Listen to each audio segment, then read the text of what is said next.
لا حول ولا قوة إلا بالله العلي العظيم. أعوذ بالله من الشيطان اللعين الرجيم. بسم الله الرحمن الرحيم. الحمد لله رب العالمين الذي لا يدركه بعد الهمام ولا يناله رسول الفقان الذي ليس لصفته حد محدود ولا نعت موجود ولا وقت معدود ولا أجل ممدود. والصلاة والسلام على أشرف الأنبياء والمرسلين سيدنا نبينا وشفيع ذنوبنا وحبيب قلوبنا وطبيب نفوسنا ومولاه الثقلين وجد الحسن والحسين أبي القاسم محمد. اللهم صل على آل محمد وعجل فرجهم وآله الطيبين الطاهرين المعصومين المظلومين. ولعنة الله على أعدائهم أجمعين من يومنا هذا إلى يوم الدين. أما بعد، قال الإمام الحسين عليه السلام: إنما خرجت لطلب إصلاح أمة جدي. صلوات محمد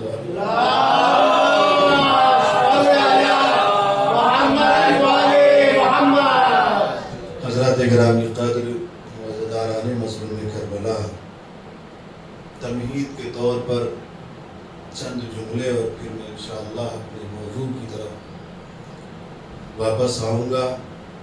رفتہ رفتہ اور لوگ بھی آ جائیں گے، امید کرتا ہوں انشاءاللہ. ظاہر کہ اگر کسی موضوع کے تحت گفتگو ہو تو اس میں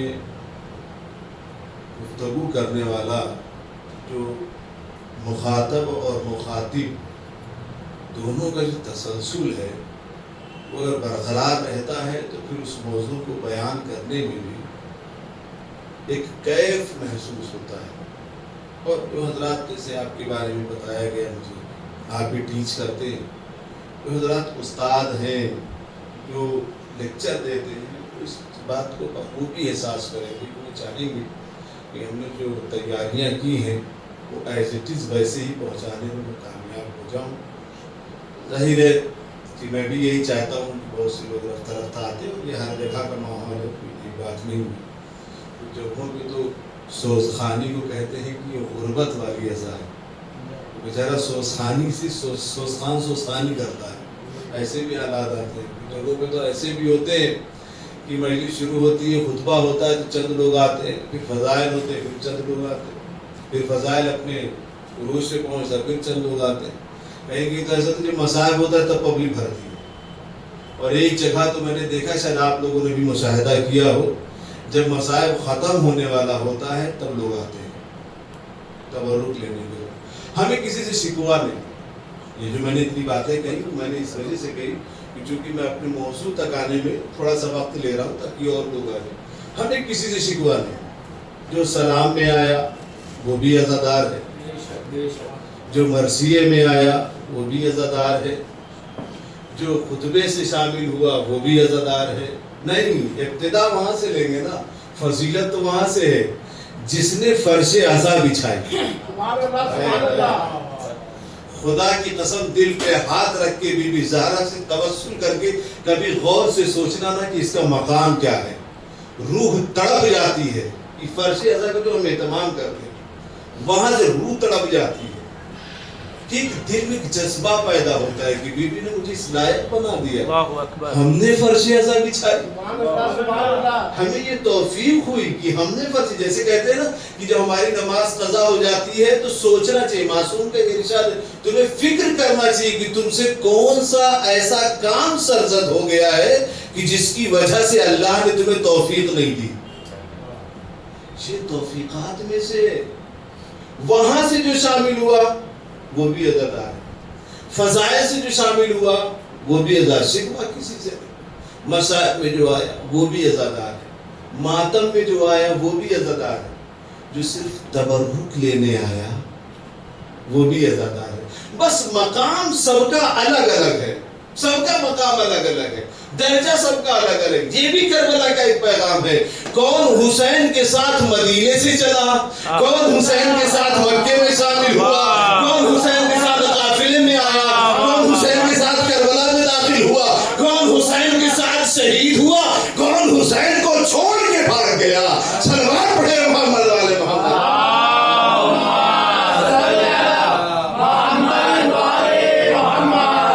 چھوڑ کے چلے گئے ان کا تذکرہ نہیں، لیکن جتنے شامل ہوتے رہے سب شہید.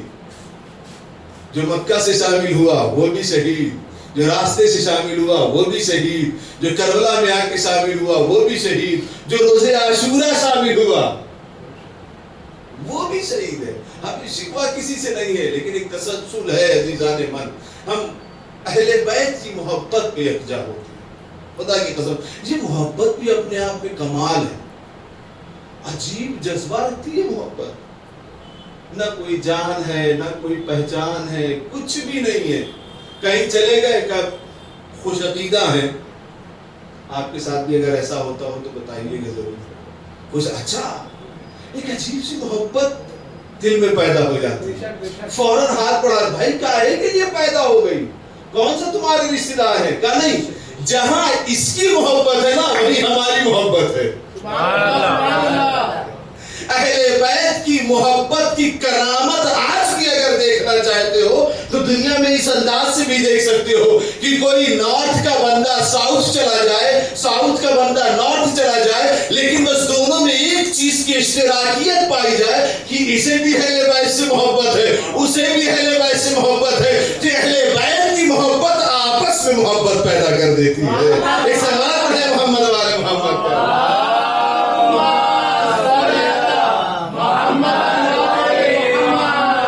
عشق ہے اہل بیت سے. اچھا میں بار بار کہتا ہوں، آپ کا یہاں آنا، اہل بیت سے محبت، اپنی طہارت کا اعلان ہے.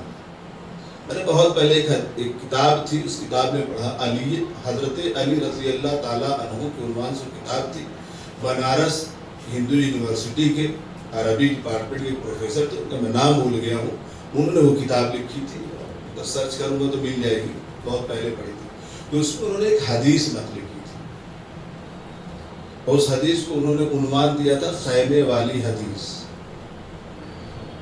کون سی حدیث؟ خیمے والی حدیث. ہاں بابو، کون سی حدیث ابھی میں نے کہا؟ خیمے والی حدیث ہے نا. خیمے والی حدیث کیا تھی؟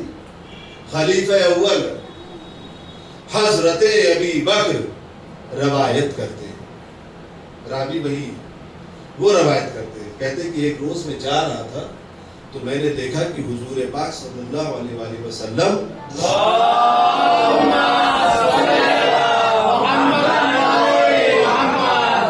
کھڑے ہوئے ہیں, ایک ہاتھ میں عربی کمان ہے اور ایک ہاتھ ایک خیمے پر ہے, اور کہہ رہے ہیں بار الہا تو اس کو دوست رکھنا جو ان خیمے والوں کو دوست رکھے, اسے میں بھی دوست رکھتا ہوں. پھر کہہ رہے بار الہا تو اس کو دشمن رکھنا جو ان خیمے والوں کو دشمن رکھے, میں بھی اس کو دشمن رکھتا ہوں. تو حضرت ابی بکر نے پوچھا حضور پاک کون ہے اس خیمے میں؟ کہا علی ہے, فاطمہ ہے, حسن اور حسین ہے. اور یہ کہنے کے بعد پھر حضور پاک نے جملہ دہرایا بار الہا تو اس کو دوست رکھنا جن خیمے والوں کو دوست رکھے, اسے میں بھی دوست رکھتا ہوں. بار الہا تو اس کو دشمن رکھنا جن خیمے والوں کو دشمن رکھے, اسے میں بھی دشمن رکھتا ہوں. پھر مزید حضور پاک کا جملہ ہے, حضور کیا فرماتے ہیں کہ ان سے دوستی وہی کرے گا جس کا نطفہ جائز ہوگا, ان سے دشمنی وہی کرے گا جس کا نطفہ ناجائز ہوگا. ایک سلام پڑھے محمد و آل محمد.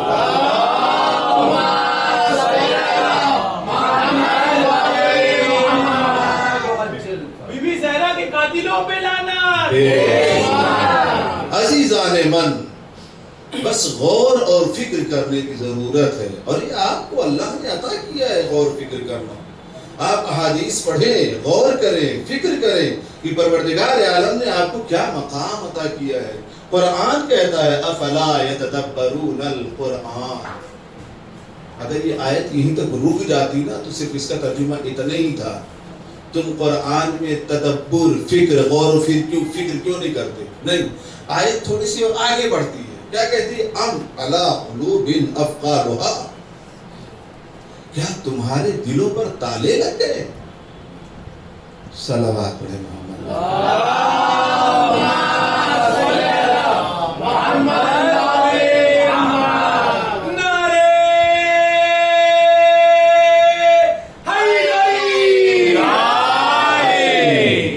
تو قرآن میں ایک آیت ہے بھائی, کیا ہے؟ افلا یتدبرون القرآن ام علی قلوب افقارها.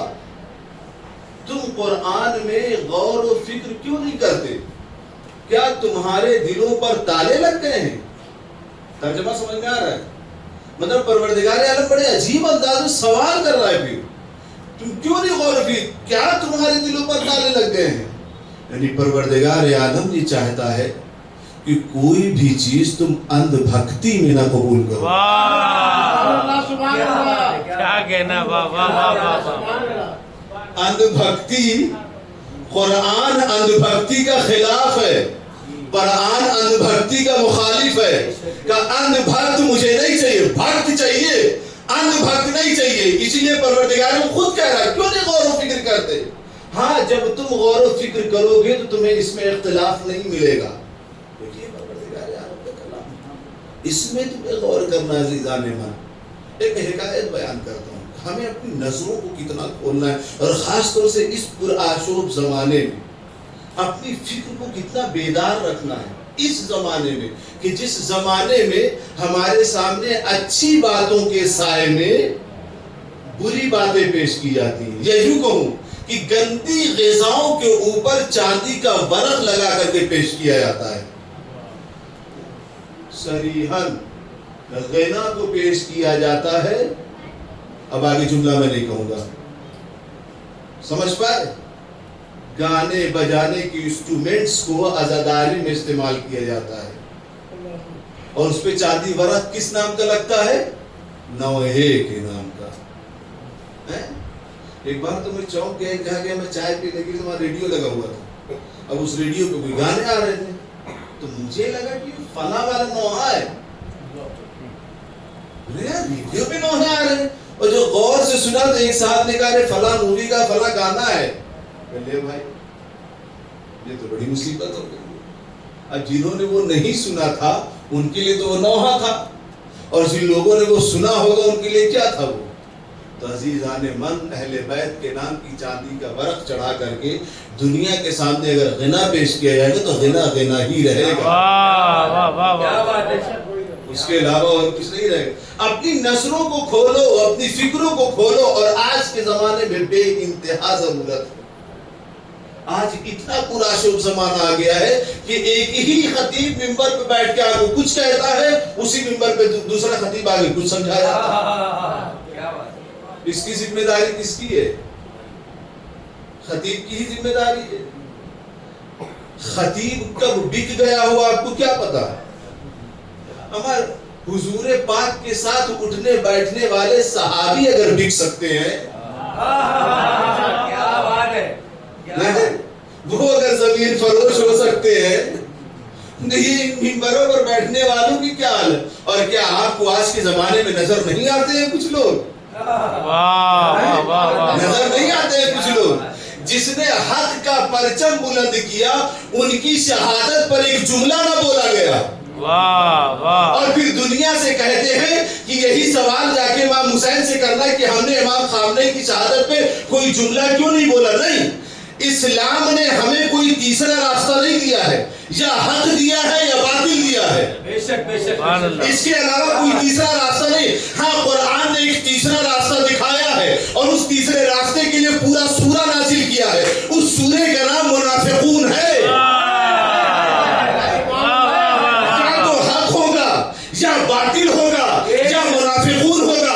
اب ہمیں غور یہ کرنا ہے کہ آج اگر حق والے کی شہادت ہوئی اور تمہاری زبان سے تعزیت کا کوئی جملہ نہ نکلا، تو اس کا مطلب آٹومیٹیکلی تم باطل کے ساتھ کھڑے ہو گئے ہو۔ اب کہو نہیں، سامنے والا باطل نہیں ہے۔ ہمارے مسٹین فائل میں بچیوں کا گوشت کھانے والے اور ہوتے ہیں، بچیوں کو محبت دینے والے اور ہوتے ہیں۔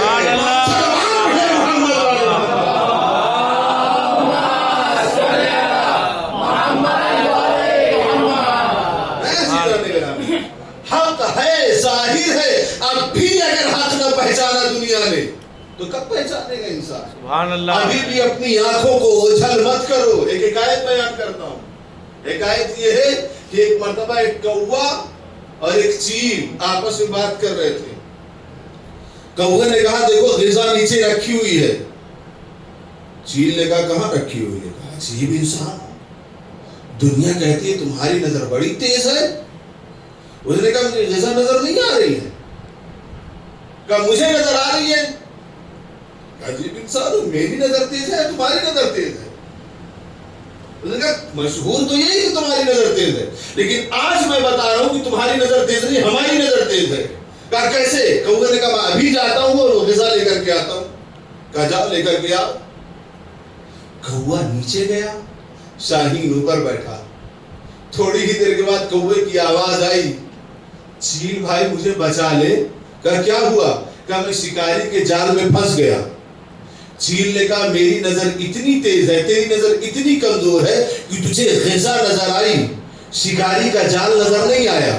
میری نظر اتنی تیز ہے کہ مجھے غذا نظر نہیں آئی، شکاری کا جال نظر آیا۔ عزیزان من، آج کے زمانے میں ہر ایک قدم پر تمہاری بھی نظریں شاہین کی طرح ہونا چاہیے۔ ہمیشہ غذا دیکھ کر کے اس کے پیچھے مت بھاگنا، بلکہ اس غذا تک پہنچنے والے راستوں کو پہلے جانچ پڑتال کر لینا، وہ راستہ صحیح بھی ہے یا نہیں ہے۔ اگر راستہ صحیح نکلے تو قدم آگے بڑھانا، ورنہ اپنی فکروں پر غور کرنا، قدم کو پیچھے کر لینا۔ صلوات پڑھے محمد والے محمد پر۔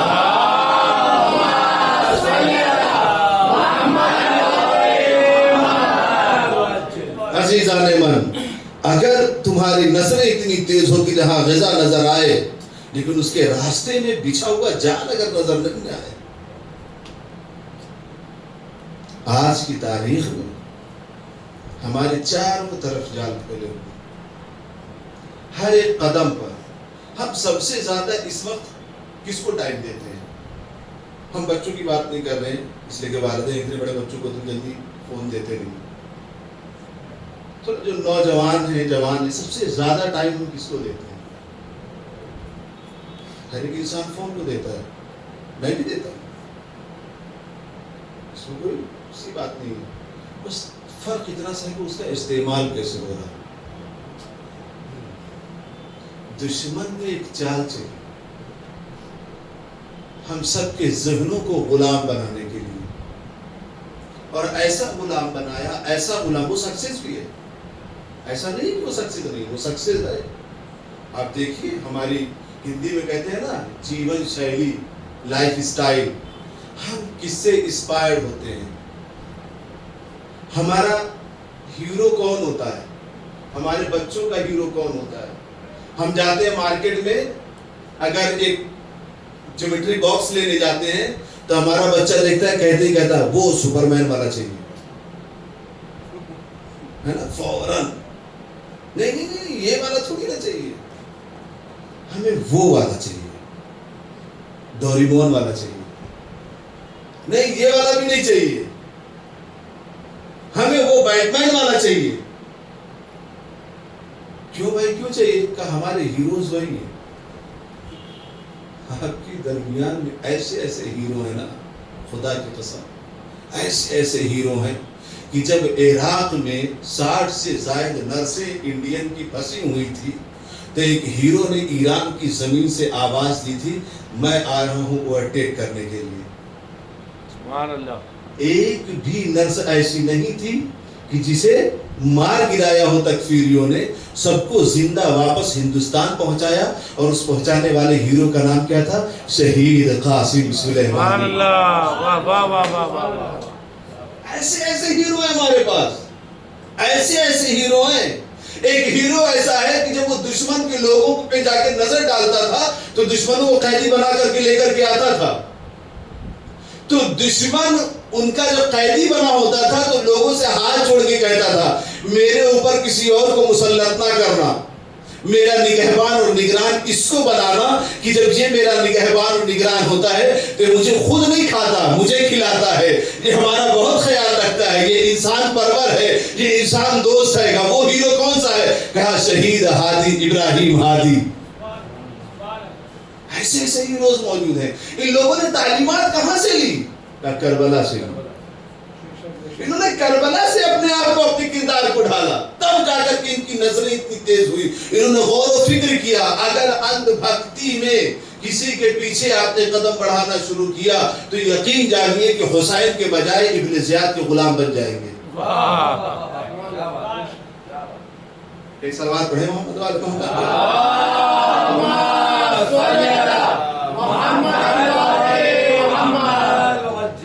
ابن زیاد کوفے میں آیا ہے، پورا واقعہ سنیے گا۔ اپنے چہرے پہ نقاب ڈالی، امامہ رکھا، عبا ڈالی اور کوفے میں داخل ہوا ہے۔ اب کوفے والے اس کے پیچھے پیچھے دوڑے چلے جا رہے ہیں، بہت توجہ عزیزان کرام، اس کے پیچھے پیچھے دوڑے چلے جا رہے ہیں۔ نعرہ جانتے کیا لگا رہے ہیں؟ السلام علیک یا ابا عبداللہ۔ اس کے پیچھے پیچھے یہ نعرہ لگا کے جا رہے ہیں، لبیک یا ابا عبداللہ، لبیک یا حسین، ہم آپ کا استقبال کرتے ہیں، ہم آپ کے ساتھ ہیں۔ جب وہ واپس اندر گیا ہے اور دارالامارہ پہ چڑھا ہے تو پھر وہاں سے اس نے اپنی نقاب اتاری۔ اب جب نقاب اتاری تو سب کے سب ہکا بکا، جی کیا ہو گیا، ہم کس شخص کے پیچھے دوڑے دوڑے چلے آ رہے تھے؟ اس کا لباس تو ایسا لگ رہا تھا کہ جیسے فرزند رسول کا لباس ہو، اس کا لباس تو ایسا لگ رہا تھا جیسے امام حسین کا لباس ہو، اس کا لباس ایسے لگ رہا تھا جیسے ابو عبداللہ حسین کا لباس ہو۔ ہم تو اس کے پیچھے پیچھے چلے آئے۔ معلوم کیا ہوا؟ اندھ بھکتی میں لوگوں نے ابن زیاد کے پیچھے اپنے قدم کو بڑھا لیا، انہوں نے غور و فکر نہیں کیا، اس کے پیچھے پیچھے چلے گئے۔ اس واقعے نے ہمیں کیا پیغام دیا؟ کبھی بھی دنیا میں یہ نہ دیکھنا لوگوں کا لباس کیسا ہے، بلکہ ہمیشہ یہ دیکھنا لوگوں کا کردار کیسا ہے۔ یہ نہ دیکھنا ٹوپی کتنی بڑی ہے، یہ نہ دیکھنا شیروانی کتنی چمکیلی ہے، یہ نہ دیکھنا سر پہ امامہ کتنے میٹر کا ہے، یہ نہ دیکھنا کہ سر پہ بدن پہ قبا کتنی بڑی ہے، یہ نہ دیکھنا کتنے بڑے لوگوں کے ساتھ اٹھتے بیٹھتے ہیں، یہ نہ دیکھنا ان کی کتنی ریل چلتی ہے، یہ نہ دیکھنا سوشل میڈیا پر ان کی پہنچ کتنی ہے، یہ نہ دیکھنا کہ ان کا قد کتنا بڑا ہے، بلکہ یہ دیکھنا کہ جب یہ کچھ بولتے ہیں تو ان کے بولنے سے محبت کو فروغ ملتا ہے یا نفرت کو فروغ ملتی ہے۔ یہ دیکھنا کہ جب یہ منبر سے بولتے ہیں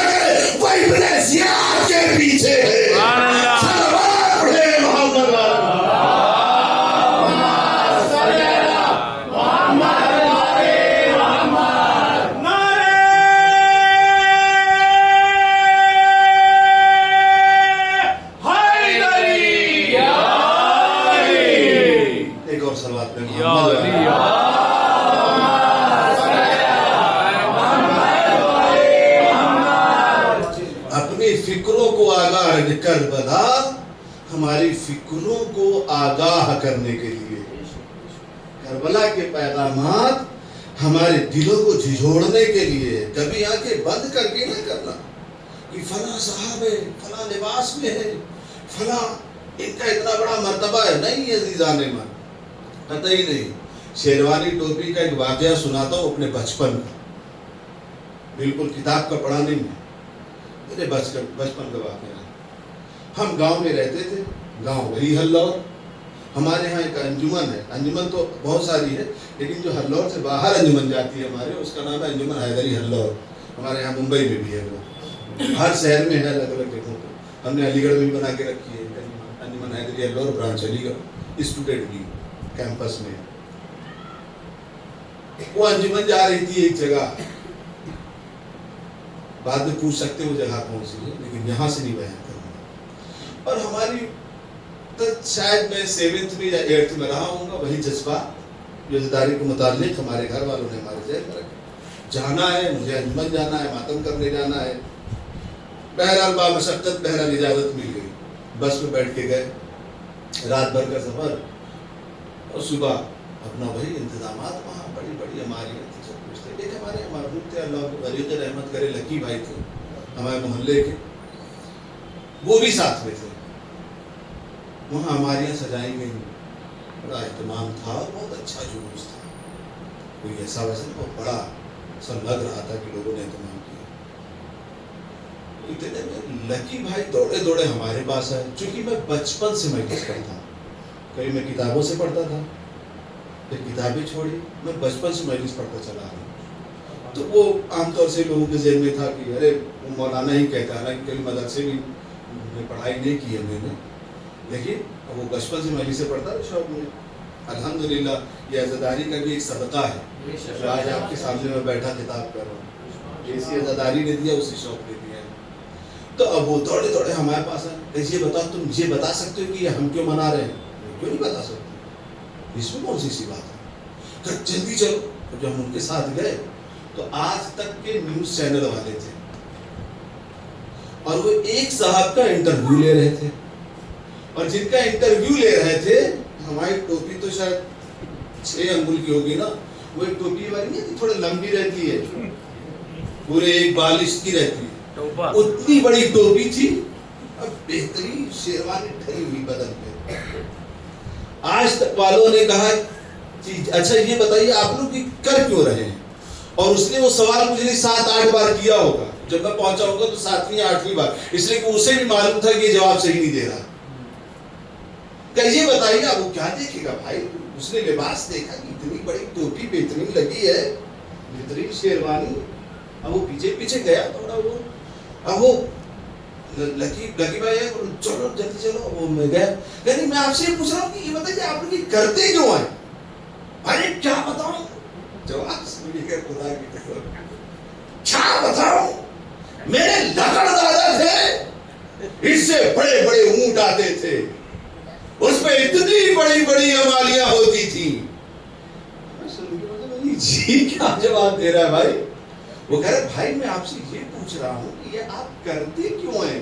ارے میں تمہیں کیا بتاؤں، اسی بالکل کیمرے کے تمہیں کیا بتاؤں، ہمارے دادا جی جو تھے تب تک ہمارے یہاں اتنے بڑے بڑے اونٹ آتے تھے، اور یہ جو تم آج چھوٹی چھوٹی عماریاں دیکھ رہے ہو، یہ بہت بڑی بڑی عماریاں ہوا کرتی تھی، اتنے لوگ. آج بھی بہت لوگ ہیں. میں آپ سے پوچھ رہا ہوں کرتے کیوں ہیں؟ اور اس سے جب تیسری مرتبہ میں نے سنا، یہ تیسری مرتبہ کرتے کیوں، ہم نے کہا بھائی رک جاؤ 1 منٹ، تم نے ریکارڈ کر لیا؟ کہاں تھوڑی بہت ریکارڈ. ہم نے کہا بھائی تمہارا ہاتھ جوڑتا ہوں تم ڈیلیٹ کر دو. کیا کیوں؟ ہم نے کہا یہ قطعی جواب صحیح نہیں دے رہا. اسے میں نے بھی جواب نہیں دیا، میں بھی بچہ ہی تھا، کوئی بہت بڑا تھوڑی نہ تھا. ان کو سمجھ میں آیا، میں نے فوراً کل کو اس وقت جہاں تک مجھے یاد آ رہا ہے وسیقہ عربی کالج کے مولانا حجت صاحبہ موجود تھے. میں ان کے پاس دوڑا گیا، ان کا مولانا صاحب ایسی سی بات ہو رہی ہے دیکھ لیجئے، چونکہ وہ میرے والد صاحب کو بہت قاعدے سے جانتے ہیں. تو انہوں نے کہا اچھا کیسی بات ہے، وہ بھی بیچارے دوڑے ہیں. ہم نے کہا بھائی ان سے انٹرویو لے لیجیے تو بات سمجھ میں آ جائے گی. پھر انہوں نے ان سے جب انٹرویو لیا، انہوں نے باقاعدہ سمجھایا، کربلا سمجھائی اور کربلا کے مقاصد سمجھائے، کربلا کے بارے میں سمجھایا. پھر میں نے اسے کہا بھائی بات سمجھ میں آ گئی. اب آپ کو جواب ملا کہ بھائی قسم سے مجھے بھی لگ رہا تھا کہ وہ جواب صحیح نہیں دے رہا ہے. تو میں نے کہا پھر تم کیوں سے بار بار پوچھے؟ کہا بھائی کیا کروں، میں بہک گیا تھا، بڑی ٹوپی نظر آ گئی تھی، بڑی شیروانی نظر آ گئی تھی. ایک صلوات پڑھے محمد والے محمد پر.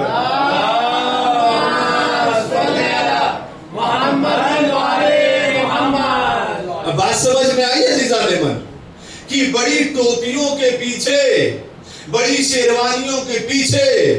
اب آج کل نیا ٹرینڈ چلا ہے، کتنے میٹر کا ماما ہے آپ کا؟ 2 میٹر، 3 میٹر، 4 میٹر.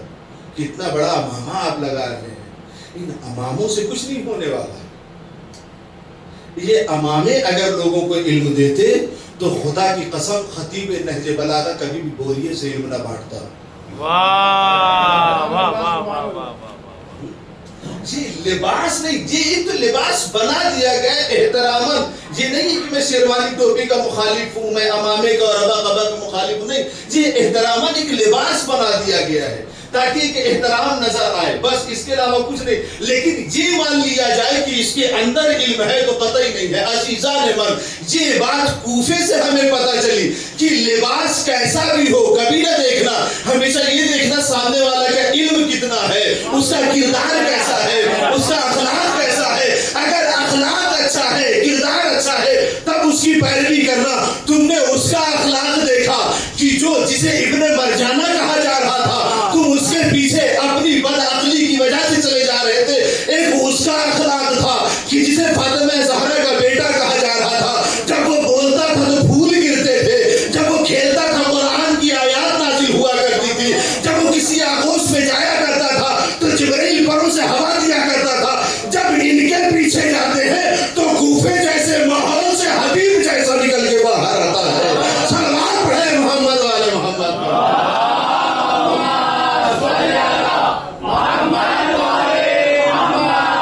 عباس کے زمانے میں بھی امام حسین کا یہ جملہ ہمیشہ یاد رکھنا. اب تو سنا ہے میں نے کچھ لوگ اس کی تردید کرنے لگے کہ اس کی تو کوئی سند ہی نہیں ہے کہ امام نے کہا مجھ جیسا تجھ جیسے کی بیعت نہیں کرے گا. کچھ لوگ اب یہ جملے پہ بھی اعتراض کرنے لگے. اب اس کا تو کوئی علاج ہی نہیں کہ اس وقت میں آپ سے کہوں دوپہر کے 12 بج رہے ہیں، آپ ہمیں سمجھاتے رہیے، ہم کہیں گے. تو فائدہ یہ ہے کہ ہمیں اگنور کر دیجیے، آپ حق پر باقی رہیں. تو اس طرح کی جو باتیں کر رہے ہیں ہمیں کوئی لینا دینا نہیں. امام حسین کے جملہ بتا رہا ہے ہر دور میں حسین جیسا ہوگا اور ہر دور میں یزید جیسا ہوگا. ہر دور میں حسین جیسا ہوگا، یزید جیسا.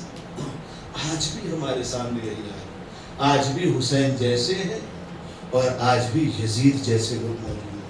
اب ہمیں فیصلہ کرنا ہے کہ ہمیں کس کے پیچھے جانا ہے، ہمیں کس کی پیروی کرنی ہے. آیا کیا ہم بھی اپنی آنکھوں کو بند کر کے آگے بڑھا لیں، لوگ ہمیں بھٹکاتے رہیں؟ نہیں، کربلا بھٹکے ہوئے لوگوں کو راستہ دکھانے کا نام ہے. کربلا خاموش لوگوں کو بولنے کا ہنر دینے کا نام ہے. سبحان اللہ سبحان اللہ. جی کربلا ہے. کربلا جو امام حسین علیہ السلام پہنچے ہیں تو اسی روز، جس روز پہنچے نا اسی روز 4000 افراد اشقیہ کی طرف سے آئے. شہزادی زینب تک خبر پہنچی ہے. شہزادی زینب تڑپ گئی کہ دشمنوں کی مدد کے لیے نہ جانے کتنے لوگ 4000 ہو گئے. شہزادی زینب نے آ کے اپنے بھیا امام حسین سے کہا بھیا حسین یہ بتائیے آپ کا کوئی ہے جسے آپ آواز دیں اور وہ آپ کی مدد کو آ جائے؟ کوئی ہے اگر؟ تو امام حسین علیہ السلام نے کہا بہن میرا دوست ہے نا حبیب ابن مظاہر. امام حسین علیہ السلام نے خط لکھا. خط کے اندر جو کچھ بھی لکھا الگ الگ راویوں نے الگ الگ باتیں لکھی. ہاں اتنا ہے کہ امام حسین علیہ السلام نے کہا اے میرے بچپن کے دوست حبیب، تیرا بچپن کا دوست حسین مرغے آدھا میں گرا ہے. کسی طرح سے قاصد یہ خط لے کے پہنچا، اس لیے اس وقت ناکہ بندی اتنی زیادہ تھی نا جس کو کوئی حد و انتہا نہیں تھی. کسی طرح وہ خط لے کر کے، 2 روایت ہے جو میں نے پڑھی.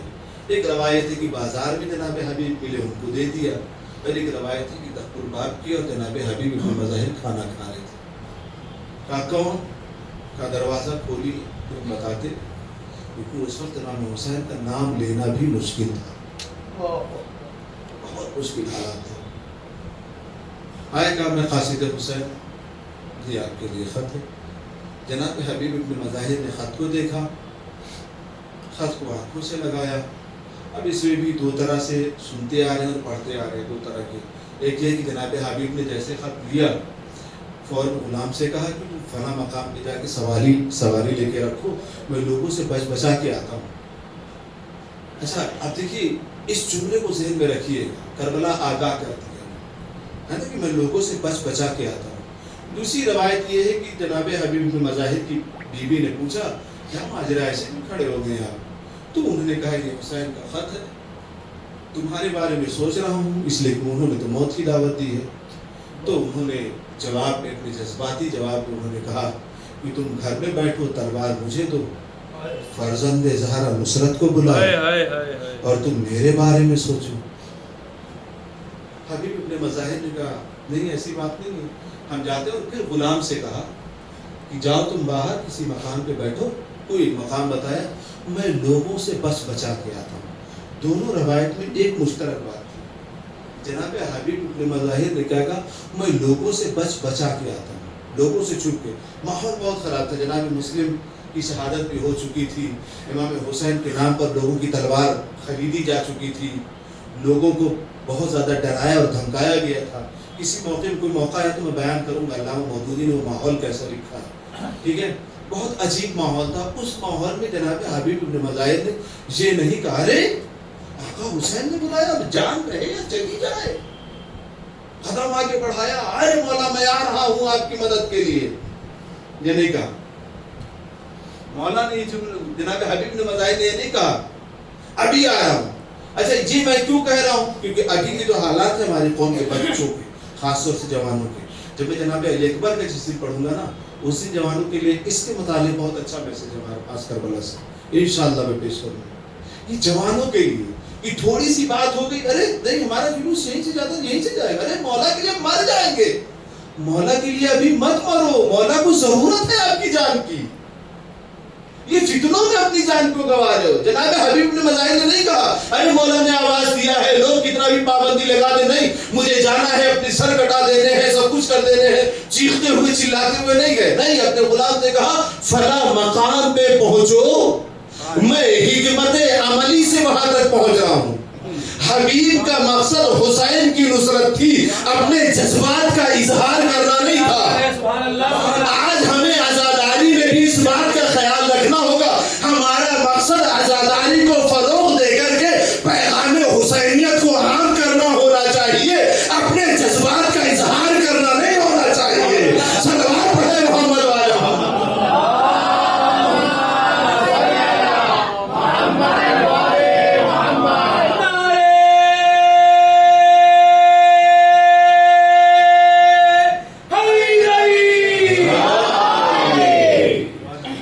جذبات پہ کنٹرول، کربلا اسی کا نام تو ہے. کربلا اگر آپ غور سے پڑھیں گے نا، تم سے میں کہہ رہا ہوں، تم مجھے دیکھ رہے ہو نا، تم سے میں کہہ رہا ہوں، تم بھی کربلا کو اگر کبھی غور سے سنو گے نا اس عمر میں بھی، تو تمہیں بھی لگے گا کہ کربلا اطاعت کا نام ہے، چیخنے چلانے کا نام نہیں. کیا کہہ رہا ہے؟ اپنے جذبات پہ، اپنے نفس پہ قابو پانے کے بہر گئے جناب حبیب ابن مظاہر. اب یہ چیزیں میں نے ذاکرین سے سنی. حبیب ابن مظاہر جب پہنچے ہیں وہاں پر تو کیا سن رہے ہیں؟ تو غلام کہہ رہے میرے آقا کے گھوڑے، اب اگر میرے آقا کے آنے میں تاخیر ہوئی نا تو اب آقا کی نصرت کو میں چاہوں گا. جناب حبیب ابن مظاہر کا جملہ یہ ہے کہ ہائے میرا حسین کتنا غریب ہو گیا ہے. غلام بھی کہتے ہیں کہ اگر آقا میرا نہیں آیا تو اس کے آقا کی نصرت قیامت کو میں تجھ پر سوار ہو کر کے چلوں گا۔ ہاں آزادارو، جناب حبیب ابن مظاہر گھوڑے پر سوار ہوئے، غلام سے کہا میں نے تجھے آزاد کیا، تمہیں جہاں جانا ہو تم چلے جاؤ۔ غلام پلٹ کے کہتا ہے آقا پوری زندگی ساتھ رکھا، اب جب زندگی کی کامیابی کی سند ملنے والی ہے تو آپ مجھے آزاد کر رہے نہیں آقا، میں بھی آپ کے آقا پر قربان ہونے کے لیے چلوں گا۔ عزادارو جناب حبیب ابن مظاہر کربلا میں وارد ہوئے، ادھر جناب حبیب ابن مظاہر کی خبر پہنچی خیموں میں کہ جناب حبیب آنے والے ہیں۔ عزادارو ادھر سے امام حسین علیہ السلام نے حضرت عباس کو آگے بھیجا، جناب علی اکبر کو آگے بھیجا، جاؤ میرے دوست کی جا کر کے استقبال کرو۔ عزادارو جیسے وہ لوگ آگے بڑھے، جناب حبیب ابن مظاہر آئے، قریب آ کر کے گلے سے لگایا، امام حسین سے گلے ملے۔ یہ خبر جب خیموں میں عام ہوئی تو شہزادی زینب کہتی ہے میری ماں کی کنیز کی ذات، ارے ذرا مجھے بھی تو بتاؤ یہ کیسی خبر ہے؟ کہاں ہے شہزادی؟ آپ کے بھیا کے بچپن کے دوست آپ کے بھیا کی نصرت کے لیے کوفے سے یہاں چلے آئے، کہا میرا حبیب آیا، کہا حبیب آ گئے، اے میری ماں کی کنیز کی ذات، حبیب کو جا کے کہہ دو کہ تجھے فاطمہ زہرا کی بیٹی زینب سلام کہہ رہی ہے۔ ادھر جیسے جناب فضا نے آگے کہا اے حبیب تیری خوش بختی یہ ہے کہ تجھے فاطمہ زہرا کی لاڈلی نے سلام کہا۔ ارے حبیب ابن مظاہر زمین پر بیٹھ گئے، خاک کو سروں پہ مارنا شروع کیا۔ آئے گلشن زہرا میں آج کیسی خزاں آ گئی، شہزادیاں غلاموں کو سلام کروا رہی۔